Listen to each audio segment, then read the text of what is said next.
Hello everyone, welcome to foundation classes by Amit.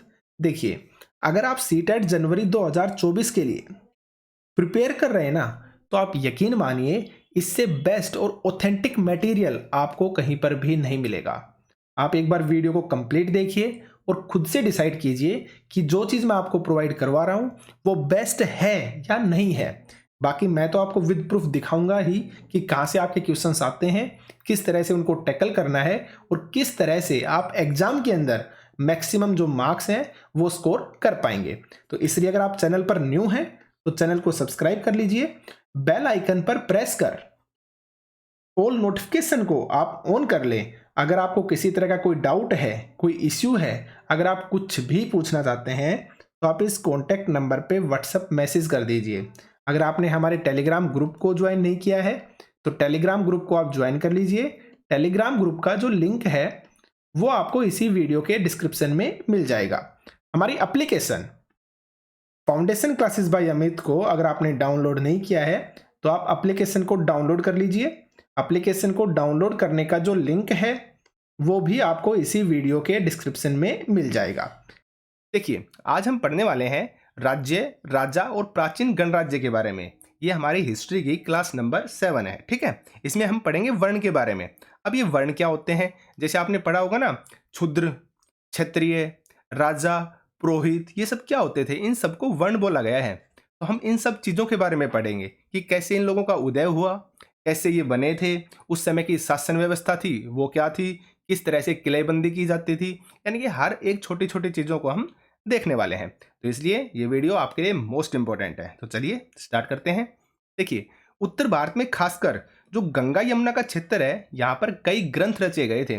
कई प्रकार के जो ग्रंथ हैं वो रचे गए थे। तो बात करते हैं उत्तर वैदिक काल।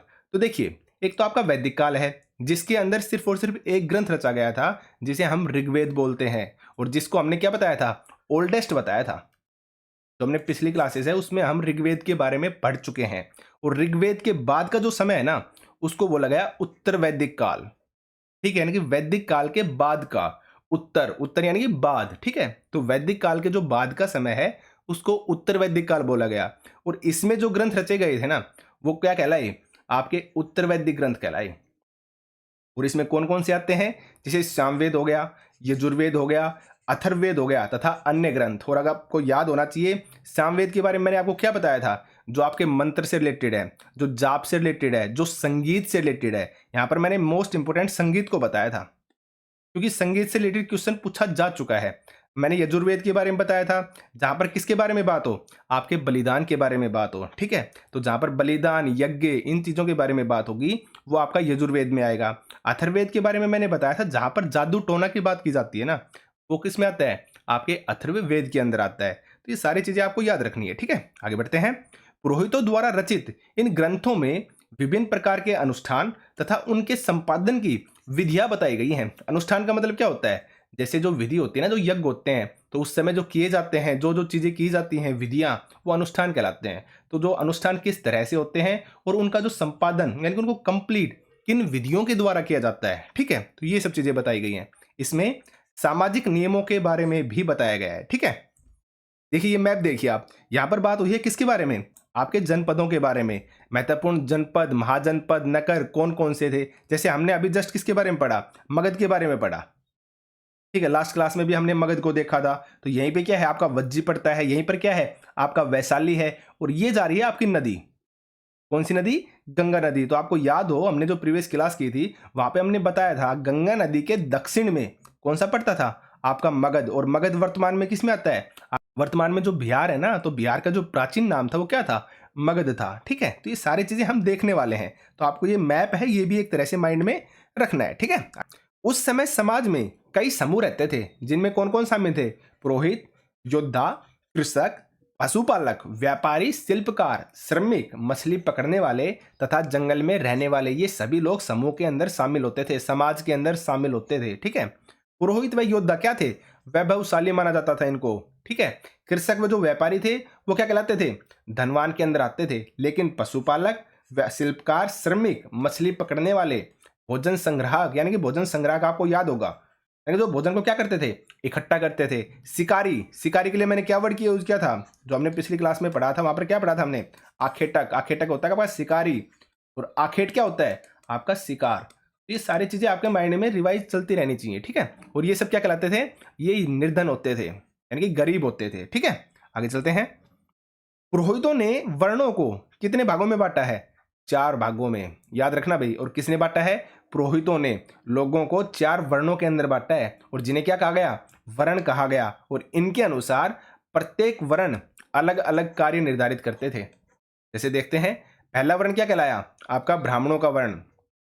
ब्राह्मण है यानी कि पुरोहित है, तो इनका काम क्या होगा, वेदों का अध्ययन करना और उनका अध्यापन करना, और क्या करवाना, आपका यज्ञ करवाना, और जिनके लिए इन्हें उपहार मिलता था, यानी कि इन्हें उपहार दिया जाता था जब ये लोग ये काम करते थे, तो ठीक है। तो ये आपको याद रखना है। सेकेंड वर्ण कौन सा है आपका, शासक यानी कि राजा, और इन्हें क्या कहते थे, क्षत्रिय भी कहते थे। और इनका काम क्या था, युद्ध करना व लोगों की रक्षा करना। भाई क्षत्रिय है, क्षत्रिय काम क्या होता है, युद्ध करना ही होता है, तो युद्ध करना और लोगों की रक्षा करना, ये कौन सा वर्ण था आपका, सेकंड वर्ण। और थर्ड वर्ण के अंदर आता था आपका विष, और विष के बारे में हम पहले भी पढ़ चुके हैं। और विष से क्या बना आपका वैश्य है। और इसमें कौन कौन शामिल थे, कृषक, पशुपालक व व्यापारी, ये आते थे आपके विष या वैश्य के अंदर। और क्षत्रिय और वैश्य दोनों को ही यज्ञ करने का अधिकार प्राप्त था। मोस्ट इंपोर्टेंट है, याद रखना, आप वैश्य को लेकर कंफ्यूज मत होना, क्योंकि जब भी हमारे माइंड में वैश्य आता है ना, तो हम लोग कुछ अलग ही सोचते हैं, नेगेटिव ही सोचते हैं। तो ये पॉजिटिव तौर पर लेना है, जो क्षत्रिय है और जो वैश्य है दोनों को ही यज्ञ करने का अधिकार प्राप्त था, याद रखना भाई, ठीक है। आगे बढ़ते हैं। चौथा वर्ण क्या आता है आपका, क्षुद्र आता है। और इनका काम क्या होता था, बाकी जो 3 वर्ण बच गए ना आपके, राजा हो गया, क्षत्रिय हो गया, पुरोहित यानी ब्राह्मण हो गया, उन सभी की सेवा करना काम था क्षुद्रों का, ठीक है। और इन्हें कोई भी अनुष्ठान करने का अधिकार नहीं था, आपको ये याद रखना है, नहीं था, ठीक है। आगे देखिए, प्राय औरतों को भी क्षुद्रों के समान माना जाता था। अब आपको एक चीज याद आई होगी, हमने वैदिक काल पढ़ा था, और वैदिक काल के अंदर हमने क्या पढ़ा था, ऋग्वेद पढ़ा था। और आप अगर आपको याद हो, वहां पे हमने एक लाइन पढ़ी थी, उस समय जो ग्रंथ रचे गए थे ना, वो पुरुषों ने और स्त्रियों ने दोनों ने मिलकर रचे थे। यानी कि उस समय में जो महिलाएं हैं उनका सम्मान था, वो ग्रंथ तक रचती थी। और यहाँ पर आप ग्रंथ तो छोड़िए, यहाँ पर उनको बाकी चीजें भी नहीं करने दी जाती थी, वो वेदों का अध्ययन तक नहीं कर सकती थी, ग्रंथ की रचना करना तो बहुत दूर की बात है। तो कहने का मतलब क्या हुआ, आपका वैदिक काल था ना, ऋग्वैदिक काल था, उसके अंदर महिलाओं का सम्मान होता था, ज्यादा होता था। जैसे ही हम उत्तर वैदिक काल के अंदर आए, जो महिलाओं का सम्मान है वो कम होता चला गया, ठीक है। तो यहां पर इनको क्या माना जाता था, क्षुद्रों के समान, वेदों का अध्ययन करने का भी अधिकार नहीं था, याद रखना आप, ठीक है। अब नोट में देखिए, अब नोट में देखिए आप, पुरोहितों के अनुसार सभी वर्णों का निर्धारण जन्म के अनुसार होता था। किसके अनुसार, जन्म के अनुसार। कहने का मतलब क्या हुआ, यानी कि अगर कोई ब्राह्मण है ना, तो उसका जो संतान होगी वो भी क्या बनेगी, ब्राह्मण ही बनेगी। जैसे कोई राजा है ना, तो उसके पुत्र क्या बनेंगे, राजा ही बनेंगे। तो यानी कि क्या हुआ, जन्म के अनुसार डिसाइड होता था, जिसका जो बेटा, जिसका जो पिता, उसी का वो बेटा बनेगा, उसी तरह से, ठीक है। यानी कि ब्राह्मण की संतान ब्राह्मण बनेगी, राजा की संतान राजा बनेगी, पुरोहित की संतान पुरोहित बनेगी, इस तरह से, ठीक है। आगे देखिए, बाद में कुछ लोगों को अछूत भी माना गया। अछूत का मतलब क्या होता है, यानी कि जिनके संपर्क में आप नहीं रहेंगे, जो अछूत हैं, जिन्हें छूना नहीं है, ठीक है। जिनके संपर्क करना भी क्या माना जाता था, अपवित्र माना जाता था। और इसमें कौन कौन आते थे, आपके शिल्पकार, शिकारी, भोजन संग्राहक और शवों को दफनाने वाले, यानी कि आपके निर्धन लोग इसके अंदर आते थे, आपके अछूत के अंदर आते थे, ठीक है। आगे बढ़ते हैं। कई लोगों ने ब्राह्मणों द्वारा बनाई गई इस वर्ण व्यवस्था, जन्म के आधार पर निर्धारण करना आदि को स्वीकार नहीं किया। यानी कि कुछ लोग ऐसे भी थे, अब जो पुरोहितों ने, ब्राह्मणों ने ये जो वर्ण व्यवस्था बनाई थी जन्म के आधार पर, इसको मानना ही नहीं। रीजन क्या था, जन्म के आधार पर वर्ण निर्धारण करना सही नहीं है, वो लोग ये मानते थे। व्यवसाय के आधार पर लोगों के बीच भेदभाव नहीं करना चाहिए, ये उनकी सोच थी। अनुष्ठान करने का अधिकार सबको होना चाहिए, यानी कि पूजा पाठ हर कोई कर सकता है, उस पर आप रोक नहीं लगा सकते।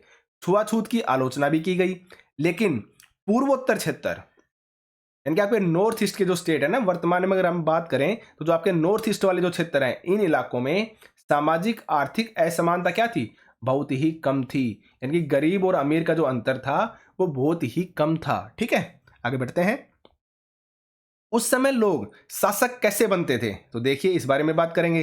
जैसे देखिए, कुछ राजा संभवतः जन यानी कि लोगों के द्वारा चुने जाते थे, ठीक है, लोगों के द्वारा चुने जाते थे, लेकिन लगभग 3000 साल पहले राजा बनने की प्रक्रिया में क्या हुए, बदलाव दिखाई दिए और लोग बड़े बड़े यज्ञों का आयोजन कर राजा बनने लगे थे। जैसे इनमें से एक था अश्वमेध यज्ञ, और इसके बारे में आपने स्टोरी भी सुनी होगी, आपने काफी बार पढ़ा भी होगा।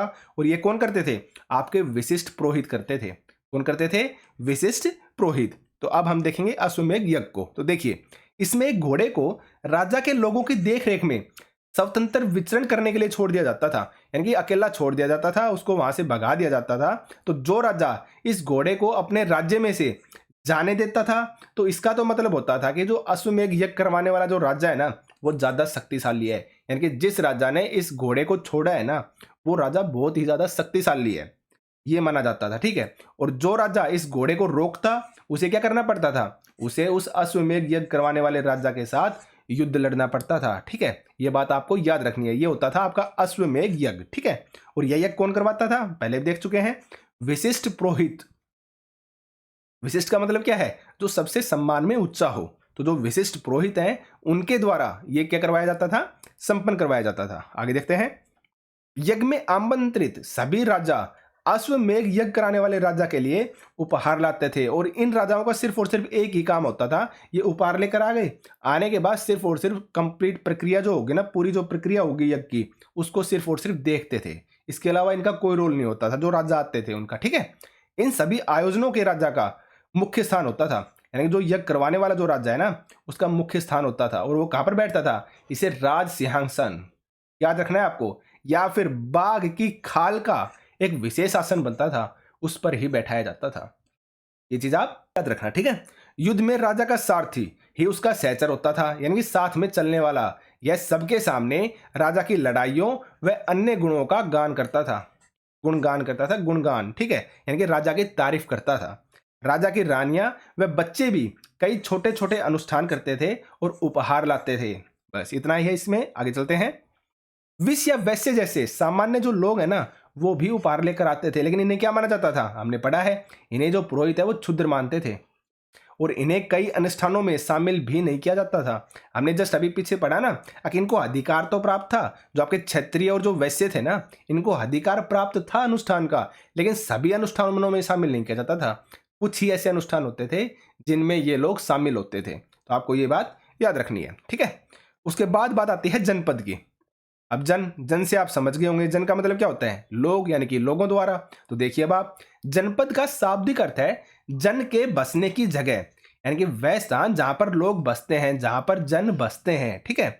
महायज्ञों का आयोजन करवाने वाला राजा अब जन का राजा न होकर जनपदों के राजा कहलाने लगे, यानी कि उनका जो ओहदा है वो बढ़ गया, अब वो जन के नहीं, जनपदों के राजा कहलाने लगे, ठीक है। आगे बात करते हैं, पुरातत्वविदों ने कई जनपदों की खुदाई की, जैसे कि दिल्ली में पुराना किला, ठीक है, उत्तर प्रदेश में मेरठ में अस्तिनापुर, ठीक है, ये भी क्या है, एक खुदाई का स्थान है, ठीक है। और एटा के पास अतरंजी खेड़ा, और एटा भी कहां पर पड़ता है, आपका यूपी के अंदर, उत्तर प्रदेश के अंदर ही पड़ता है, ठीक है। और इन खुदाई से पता क्या चला, अगर लोग झोपड़ियों में रहते थे, मवेशी व जानवरों को पालते थे, चावल, गेहूं और जौ दालें, गन्ना, तिल तथा सरसों जैसी जो फसलें हैं वो उगाई जाती थी, और यहां से चित्रित दूसर पात्र मिले हैं। अब चित्रित का मतलब क्या हो गया, जिन पर चित्र हो। दूसर का मतलब होता है एक तरह से आपका खाकी रंग, तो थोड़ा सा धुंधला रंग होता है ना, खाकी जैसा रंग, तो उसको बोलते हैं दूसर।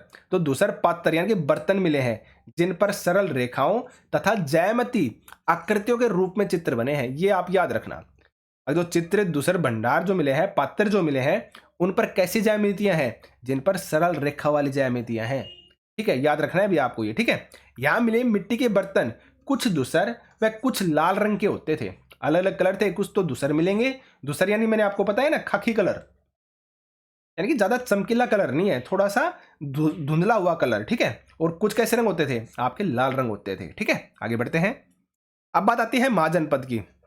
अब जो महाजनपद है वो कैसे लोग होते थे, तो देखिए, लगभग 2500 साल पहले जनपदों के अधिक महत्वपूर्ण होने के कारण इन्हें क्या कहा जाने लगा, महाजनपद, यानी कि हैं तो आपके जनपद ही, लेकिन अब ये आगे धीरे धीरे इनकी जो वैल्यू है ना वो बढ़ गई।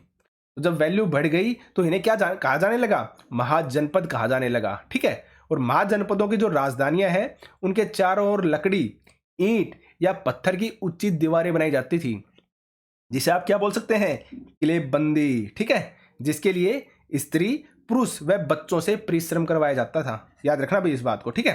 देखिए आज मेरा थोड़ा सा गला है वो खराब है, हो सकता है आपको वॉइस में थोड़ा सा डिफरेंस लगे, तो आप प्लीज समझने की कोशिश करना, ठीक है। अब देखिए आगे, अब राजा सेना रखने लगे थे। अब हमने, आपको याद हो, हमने जब ऋग्वेद काल पढ़ा था, यानी कि वैदिक काल के बारे में जब हमने बात की थी, तो उस समय हमने पढ़ा था स्थायी सेना नहीं होती थी। उस समय हमने क्या पढ़ा था, स्थायी सेना है वो नहीं होती थी। जो सामान्य पुरुष है ना, वो हर पुरुष क्या करता था, युद्ध के अंदर भाग लेता था। लेकिन आपका जो उत्तर वैदिक काल है वहां पर क्या स्टार्ट हुआ, आपकी जो स्थायी सेना है ना उसको रखना स्टार्ट किया गया। सिपाहियों को वेतन दिया जाने लगा पूरे साल तक, यानी कि आप एक स्थायी सेना रखने लगे हो। कब, उत्तर वैदिक काल में। लेकिन वैदिक काल के अंदर हमने पढ़ा था कोई स्थायी सेना नहीं थी। तो इस डिफरेंस को आप याद रखना, यहां पर आप साइड में नोट डाउन कर लिया कीजिए, ठीक है, अगर आप नोट्स बना रहे हैं तो। आगे चलते हैं।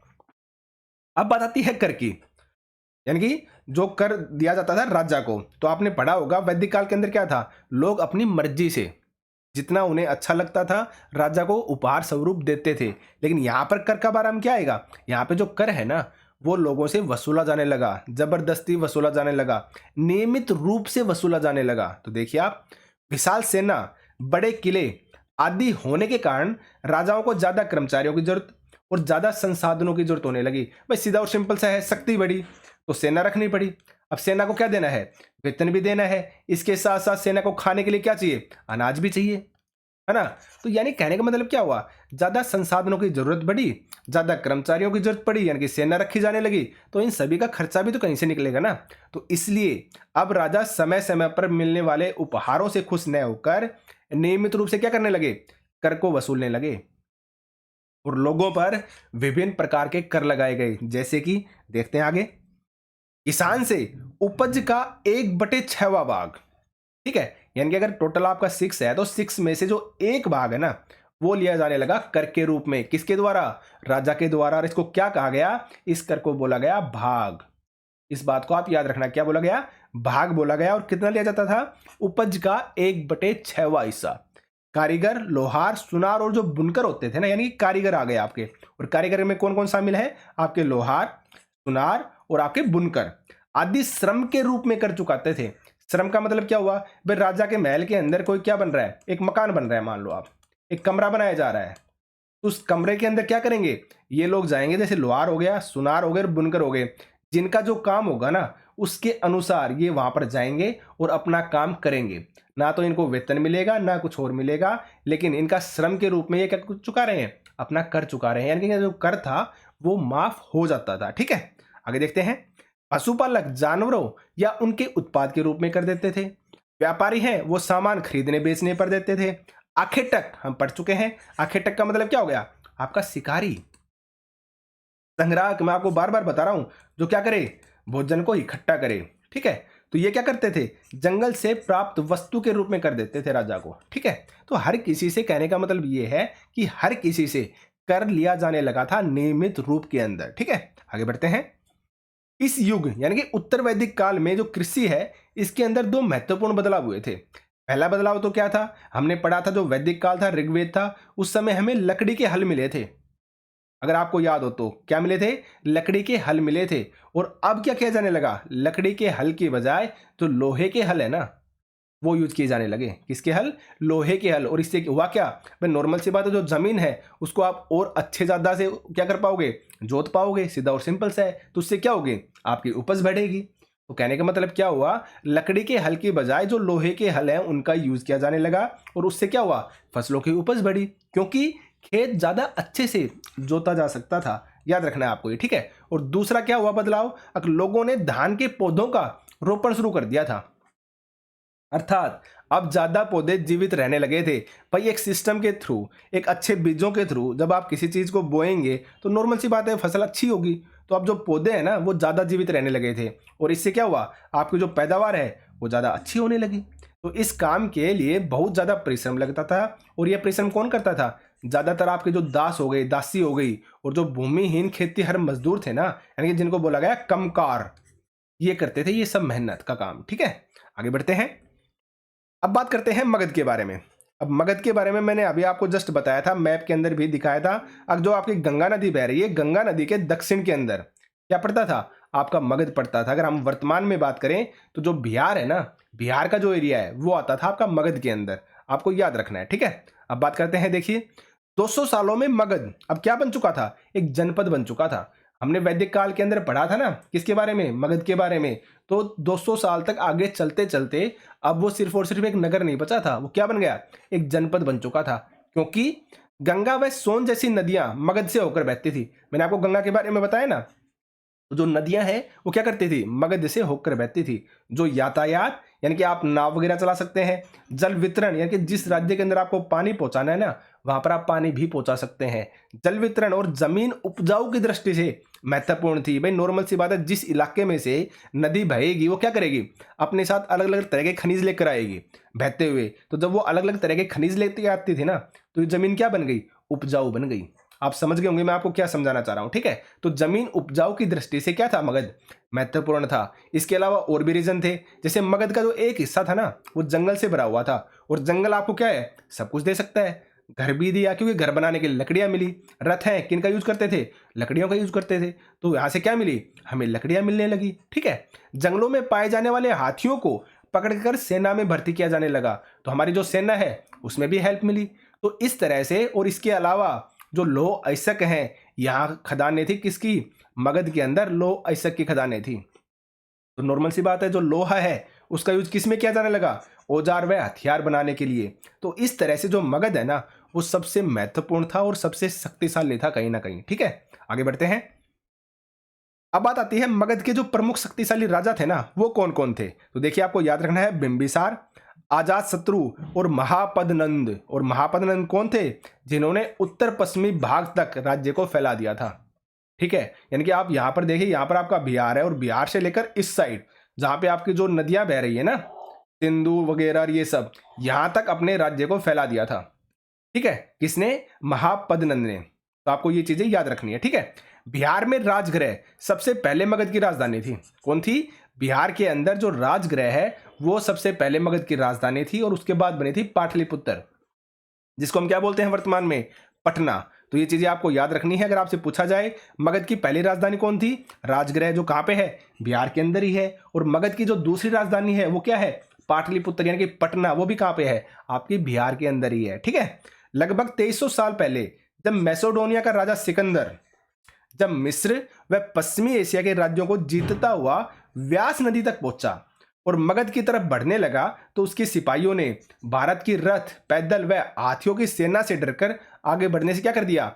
इनकार कर दिया, मना कर दिया। ठीक है, क्यों? क्योंकि वो डर गए थे। उन्हें ऐसा पता था अगर भारत की सेना है ना, वो पैदल सेना भी है, उनके पास रथ भी है, उनके पास हाथी भी है, तो वो लोग डर गए थे। ठीक है, आगे बढ़ते हैं। अब बात करते हैं वज्जीवंश की। जो आपका वज्जीवंश है ये भी कहां पर पड़ता है? आपका बिहार के अंदर ही पड़ता है। और इसकी जो राजधानी थी वो क्या थी? वैशाली। और वैशाली कहां है? आपकी बिहार के अंदर ही। ठीक है, और यहां पर गण या संघ नाम की शासन व्यवस्था थी। तो अगर आपसे पूछा जाता है गण या संघ नाम की जो शासन व्यवस्था है वो कहां पर थी, तो आपकी वज्जीवंश के अंदर। और वज्जीवंश की राजधानी क्या थी? वैशाली। और वैशाली कहां पे पड़ता है? आपका बिहार के अंदर। अब बात आती है गण की। तो गण का मतलब होता है कई सदस्यों वाला समूह, और संघ का मतलब आपको अच्छे से पता है, संघ मतलब संगठन या फिर आपकी सभा। अब इनका मतलब क्या हुआ? संघ या गण में कई शासक होते थे। पर संघ का मतलब क्या हो गया? यानी कि इकट्ठा होना। और गण क्या है? गण अपने आप में समूह को दर्शा ही रहा है। तो यानी कहने का मतलब क्या है? कई शासक थे जो एक साथ मिलकर काम करते थे, और सभी क्या कहलाते थे? राजा ही कहलाते थे। शत्रुओं के आक्रमण से निपटने के लिए सभी एक साथ बैठकर विचार विमर्श करते थे। स्त्रियां, दास व कमकार, इन सभी लोगों को यहां पर हिस्सा लेने की वो नहीं थी, आज्ञा नहीं थी। ठीक है, इन सभी को सभाओं में हिस्सा लेने की आज्ञा नहीं थी। आपको याद रखना है, ये चीज मैं आपको पहले भी डिस्कस कर चुका हूं। जो वैदिक काल है वहां पर स्त्रियों का सम्मान ज्यादा था, लेकिन जो उत्तर वैदिक काल आया यानी कि वैदिक काल के बाद, वहां पर स्त्रियों की जो इज्जत है, जो सम्मान है, वो ज्यादा नहीं था। ठीक है, और आपको ये भी याद रखना है, सिर्फ और सिर्फ जो आपका ऋग्वेद है ना, वो आपका वैदिक काल का है, उसके बाद जो आपके बाकी बच के अथर्ववेद, सामवेद, यजुर्वेद, ये किस काल के हैं? आपके उत्तर वैदिक काल के। ये आप याद रखना, ठीक है। आगे बढ़ते हैं। देखिए, बुद्ध और महावीर यानी कि महात्मा बुद्ध और जो महावीर, महावीर किससे संबंधित है? आपके जैन धर्म से। ये कौन से हुए थे? आपके 24वें तीर्थंकर थे, ठीक है। तो जो बुद्ध और महावीर हैं, इनका संबंध किससे था? आपका संघ के साथ। ये याद रखना है आपको, ठीक है। और बौद्ध साहित्य में संघ का वर्णन मिलता है हमें, इसके बारे में तो पूरी डिटेल मिलती है बौद्ध साहित्य के अंदर संघ के बारे में, ठीक है। और दीर्घ निकाय, दीर्घ निकाय एक प्रसिद्ध बौद्ध ग्रंथ है जिसे लगभग 2300 साल पहले लिखा गया था। कब लिखा गया था? लगभग 2300 साल पहले। और किससे संबंधित है? आपके महात्मा बुद्ध से, आपको याद रखना है। आगे बात करते हैं। अजातशत्रु वज्जी संघ पर आक्रमण करना चाहते थे, तो उन्होंने अपने मंत्री किसको? वस्कार को बुद्ध के पास सलाह के लिए भेजा। तब बुद्ध ने कहा कि वज्जीवासी तब तक उन्नति करते रहेंगे, यानी उन्नति करते रहेंगे जब तक, देखिए हम देखते हैं कब तक, वे पूर्ण और नियमित सभाएं करते हैं। अब आपको याद होगा वज्जी वंश के बारे में क्या फेमस है कि ये सभी लोग गण और संघ में शामिल थे, यानी कि सभी एक साथ मिलकर काम करते थे। तो उनकी विशेषता बताई गई है कि लोग अगर एक साथ मिलकर काम करेंगे ना, तो उनको तोड़ना बहुत ही मुश्किल है, ठीक है। यानी कि एकता में क्या होती है? जीत होती ही होती है। तो यानी कि वे पूर्ण और नियमित सभाएं करेंगे तो उनको कोई नहीं हरा सकता।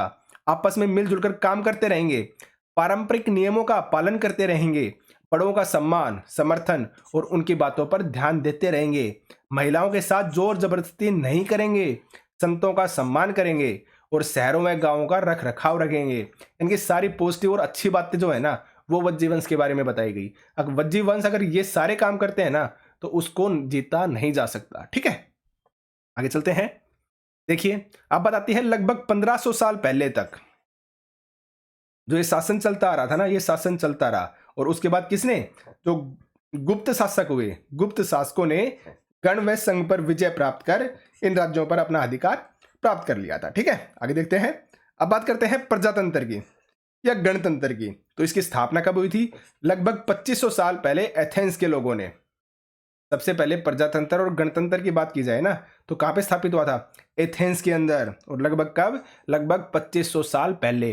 लेकिन ये भी कंप्लीटली नहीं था, हम आगे पढ़ेंगे। देखिए, यह व्यवस्था लगभग 200 साल तक चली। कितने साल तक? 200 साल तक चली। 30 साल से ऊपर के उन सभी पुरुषों को पूर्ण नागरिकता का अधिकार प्राप्त था जो दास नहीं थे। यानी कि पुरुषों को प्राप्त था कितने साल? 30 साल के ऊपर के पुरुष, और जो क्या नहीं होने चाहिए? दास नहीं होने चाहिए, सिर्फ और सिर्फ उनको ही प्राप्त था। आगे देखिए, महत्वपूर्ण निर्णय लेने के लिए कम से कम 40 बार सभा बुलाई जाती थी गणतंत्र के अंदर, प्रजातंत्र के अंदर, ठीक है। शासन के कई पदों पर जो नियुक्तियां होती थी, वो लॉटरी पद्धति है ना, उसके द्वारा होती थी। सभी नागरिकों को सेना व नौसेना में अपनी सेवाएं देनी होती थी, यानी कंपलसरी था कि जो भी व्यक्ति जन्म लेगा वो क्या करेगा? सेना के अंदर और नौसेना के अंदर अपनी सेवाएं देगा ही देगा। औरतों को नागरिकों का दर्जा प्राप्त नहीं था। याद रखना भाई, मोस्ट इंपोर्टेंट है। विदेशी व्यापारियों व शिल्पकारों को नागरिकत्व का अधिकार प्राप्त नहीं था।